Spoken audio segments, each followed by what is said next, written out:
হতদরিদ্র পরিবারের কন্যা কোনোদিনও ট্রেনেও চড়েননি। নিজের চেষ্টায় নাসা যাচ্ছে 12 বছরের বালিকা।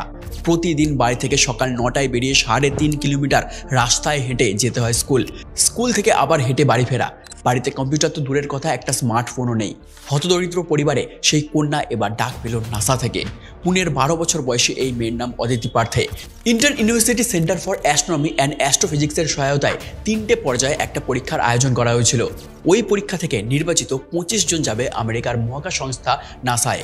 অদিতির বাবা এবং মামা পুনের একটা বাজারে কুলির কাজ করে। রোজ সকালে মামার বাড়ির কুড়ে ঘর থেকে বেরিয়ে হেঁটে স্কুলে যায় অদিতি। স্কুল যেতে ঘন্টাখানেক হাঁটতে হয় তাকে। বিকেল 5টায় স্কুল ছুটি হয়, আবার হেঁটেই বাড়ি ফেরা। কারণ বাসে চেপে স্কুলে যাওয়া অদিতি পরিবারের কাছে বিলাসিতার সমান। অদিতিদের অভাবের সংসারে নুন নামতে পান্তাপুরো অবস্থা। বাড়িতে কম্পিউটার বা স্মার্টফোন নেই। অদিতি কোনোদিন ট্রেনেও চড়েননি। সেই 12 বছর বয়সী বালিকাই এবার বিমানে চড়ে পাড়ি দেবে আমেরিকায়।